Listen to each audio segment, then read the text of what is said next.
नमस्कार। मैं बस्ती से डॉक्टर श्रीवास्तव आपके बीच हूँ।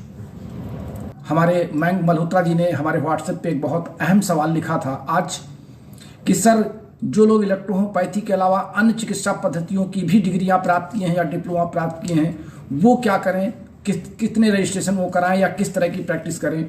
तो मैं एक आम बात आपको बता दूं कि मेडिकल काउंसिल ऑफ इंडिया का जो एक्ट है, उस एक्ट के अंतर्गत और भारत सरकार के स्वास्थ्य नियमों के अंतर्गत आपके पास मेडिकल डिग्री 1 हो या 20 हो या 50 हो, लेकिन चिकित्सा कार्य आप सिर्फ एक पैथी में ही कर सकते हैं। उसी पैथी से आपका रजिस्ट्रेशन हो सकता है, उसी पैथी को चिकित्सा विभाग या मेडिकल काउंसिल ऑफ इंडिया संज्ञान मिलेगी। इसलिए मैं आपसे अपेक्षा करता हूं कि आप अगर इलेक्ट्रोहोम्योपैथी पढ़े हैं तो आप इलेक्ट्रोहोम्योपैथी में ही रमें, इलेक्ट्रोहोम्योपैथी की चिकित्सा करें। जहां तक रजिस्ट्रेशन की बात है, जो मेरा अपना दृष्टिकोण है, मैं किसी संस्था अध्यक्ष से टकराव नहीं चाहता हूं।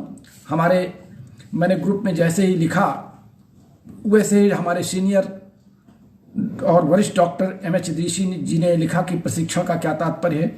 तो मैं किसी भी संस्था अध्यक्ष से, उसके निदेशक से या अध्यक्ष से कोई टकराव नहीं चाहता। मैं विनम्रता पूर्वक सभी संस्था अध्यक्षों से यह अपेक्षा करता हूं कि अधिक से अधिक इलेक्ट्रोहोम्योपैथी के चिकित्सक बढ़ाने की तरफ उनका उद्देश्य रहे। रजिस्ट्रेशन करने के लिए या पढ़ने के लिए या नए स्टूडेंट बनाने के लिए अभी इस पर प्रयास न किए जाएं तो बेहतर होगा। कारण यह है कि इलेक्ट्रोहोम्योपैथी माननीय सर्वोच्च न्यायालय और भारत सरकार के आदेशानुसार शिक्षण, प्रशिक्षण एवं प्रैक्टिस के लिए मान्य है, शोध करने के लिए। तो शिक्षण संस्थाएं करती हैं, प्रशिक्षण कोई चिकित्सक या कोई हॉस्पिटल करता है, और शोध फिर व्यक्ति का अपना दिमाग, अपने कार्य आगे बढ़ते हैं। ये तीनों बातें तभी संभव है जब अधिक से अधिक प्रैक्टिशनर्स मार्केट में आएंगे, जब अधिक से अधिक लोग इलेक्ट्रोहोम्योपैथी के क्षेत्र में प्रैक्टिस करने के लिए उतरेंगे। यहां पर मुझे आज ये कहना पड़ा, हालांकि मैंने अभी तक इस पर चर्चा नहीं की थी, हर संस्था अपने विद्यार्थियों कहती है कि आप हमारे यहाँ रजिस्ट्रेशन करा लीजिए। मैं ये समझ नहीं पाता हूं कि उस संस्था रजिस्ट्रेशन किस बात का करती है, जब ऑलरेडी उस संस्था ने एनरोलमेंट दिया, उस संस्था ने रोल नंबर दिया, उस संस्था ने पढ़ाया, उनके यहाँ उनका पूरा बायोडाटा है, पूरा उनका डिटेल है, और ये भी रिकॉर्ड है कि इस व्यक्ति ने इस संस्था से बीएमएस किया या बीएचएमएस किया या जो है डीएमएस किया। तो अब उस संस्था ने जब उसको डिग्री दे दिया तो प्रैक्टिस करने का राइट माननीय सुप्रीम कोर्ट और भारत सरकार के निर्देशानुसार उसके पास एक संस्था से उसने इलेक्ट्रोहोम्योपैथी के बारे में प्रशिक्षण और शिक्षण प्राप्त कर लिया। प्रशिक्षण शब्द मैं इसलिए लगा रहा हूं कि वो संस्था बिना अपने यहाँ इंटर्नशिप दिखाए आपको कोई कागज नहीं देती है। तो इंटर्नशिप का मतलब हो गया प्रशिक्षण, और शिक्षण का मतलब होगा जो आपने 5 साल या 4 साल या 3 साल विभिन्न पाठ्यक्रमों को आपने पूरा किया और उस पर आपने परीक्षा दी। इंटर्नशिप में आप परीक्षा नहीं देते हैं। इंटर्नशिप आपकी एक ट्रेनिंग है अंडर किसी सीनियर डॉक्टर के या किसी हॉस्पिटल में जहां पे सीनियर डॉक्टर्स होते हैं। हालांकि इलेक्ट्रोहोम्योपैथी का दुर्भाग्य है कि इलेक्ट्रोहोम्योपैथी के इंडोर हॉस्पिटल तब थे ही नहीं जब हम लोगों ने पढ़ा था। हम लोग तो किसी सीनियर के अंडर में 6 महीने, 4 महीने, 10 महीने बिता करके अपने इंटरेस्ट पर सीखते थे, वही हमारा प्रशिक्षण था। आज भी प्रशिक्षण का क्रम और तरीका वही है, उसका नाम कुछ भी दे लें।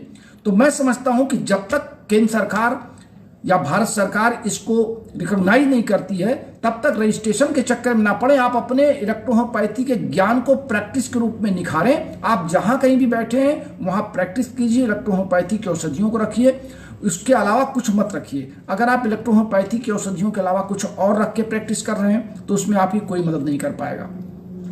हाँ, नियमानुसार नियम ये कहता है कि जब आप चिकित्सा कार्य में किसी क्षेत्र में उतरते हैं, कि चिकित्सा के क्षेत्र में आप किसी स्थान पर बैठते हैं, तो चिकित्सा और स्वास्थ्य का आपका लोकल जो अथॉरिटी है गवर्नमेंट ऑफ इंडिया की या गवर्नमेंट ऑफ स्टेट की, वो सीएमओ है, मुख्य चिकित्सा अधिकारी। तो मुख्य चिकित्सा अधिकारी को ये बता करके आपका उत्तरदायित्व होता है कि आप ये बताएं कि मैं एज ए इलेक्ट्रोहोम्योपैथ फला स्थान पर चिकित्सा कार्य कर रहा हूं, आप इसको संज्ञान में लें।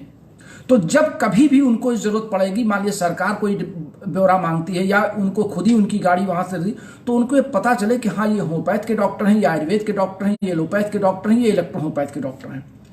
वो आपको रजिस्ट्रेशन नंबर दें, आपको इलेक्ट्रोहोम्योपैथी का क्रमांक दें या ना दें, अपना लोकल रजिस्ट्रेशन दें या ना दें, वो उनका विषय है। आपने उनको सूचित कर दिया कि मैं इस स्थान पर इलेक्ट्रोहोम्योपैथी की प्रैक्टिस कर रहा हूं, तो भारत सरकार और सुप्रीम कोर्ट के निर्देशानुसार वो आपके प्रैक्टिस में हस्तक्षेप करने के अधिकारी नहीं है। जानकारी उनको इसलिए देना है कि उनको भी कभी कभी सरकार को जवाब देना पड़ सकता है कि आपके जिले में कितने इलेक्ट्रोहोम्योपैथिक चिकित्सक कार्य कर रहे हैं, तो उनके यहाँ एक अगर रिकॉर्ड रहेगा तो तुरंत दे देंगे, नहीं तो गली गली आपको चिराग लेके ढूंढेंगे या अपने आदमी लगाएंगे। और आपका भी दायित्व बनता है, आप एक चिकित्सक की हैसियत से, तो अगर उनके यहाँ आपका नाम रहता है, कभी कोई मीटिंग होती है या कभी कभी वाद संवाद होता है, तो एज ए चिकित्सक वो आपका सम्मान करेंगे और आप भी उनको चिकित्सा का अधिकारी मानेंगे। अब अलग अलग संस्थाएं कहती हैं कि हमारे इलेक्ट्रोहोम्योपैथिक जिला अधिकारी बना दिए गए।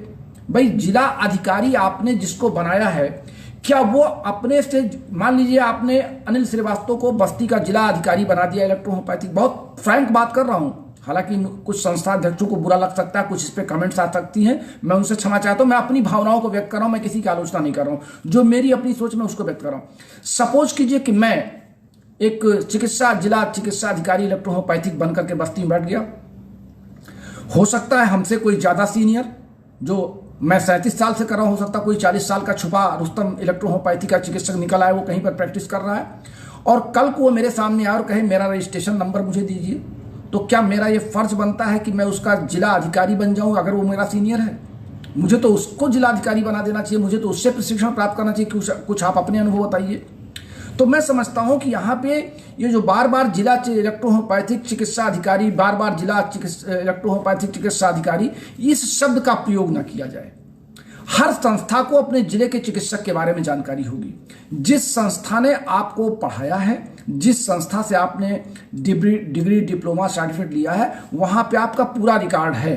तो अन्य किसी कार्यालय को खोलने की आवश्यकता मैं नहीं समझता, अन्य किसी को जिला इलेक्ट्रोहोम्योपैथिक अधिकारी न बनाया जाए और न बनने का किसी को ख्वाहिश होनी चाहिए। आप अपने संस्था अध्यक्षों से संपर्क बनाए रखें, जहां पर जरूरत होगी एक पंजीकरण संख्या का तात्पर्य है कि इनरोलमेंट ऑलरेडी उनके यहाँ है, आप उनके स्टूडेंट थे तो आपका नाम, पता, आप क्या पढ़े हैं, कब आप पास आउट किए, सारी बात उनके पास जानकारी है। तो और वो अगर सरकार मांगती है तो वो अपना वही उठा करके दे दें। बाकी मैं नहीं समझता कि यहाँ पे रजिस्ट्रेशन करने का मतलब कोई है।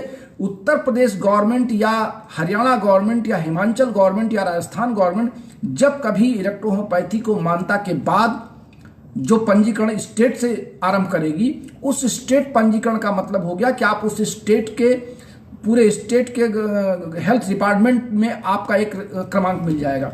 वो क्रमांक आपको वहां से जब मिलना शुरू होगा, जैसे अन्य चिकित्सा पद्धतियों का रजिस्ट्रेशन होता है स्टेट लेवल पर, तो स्टेट लेवल पर उसके रजिस्ट्रेशन की आवश्यकता है, ना कि संस्था पर।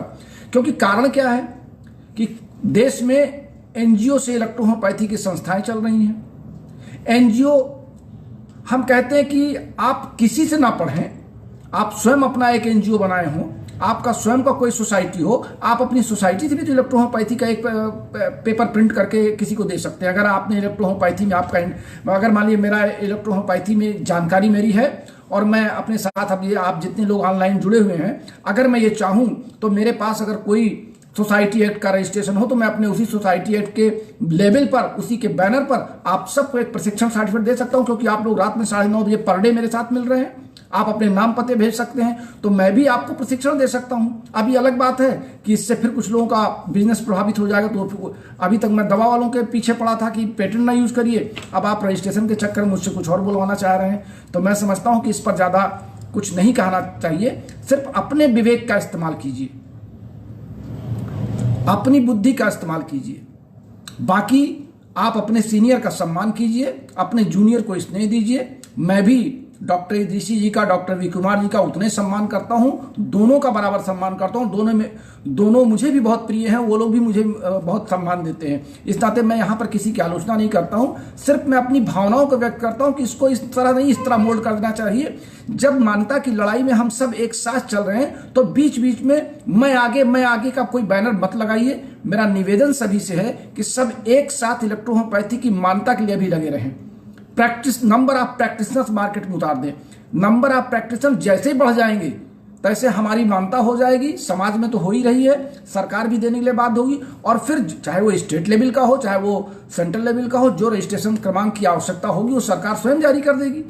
अभी तो पहले हम एजुकेशन और प्रैक्टिस तो करें, मैं समझता हूँ इस टॉपिक पर ज़्यादा कुछ बोलना ठीक नहीं है, बस इतना बहुत है। इजाज़त दीजिए, नमस्कार, शुभ रात्रि।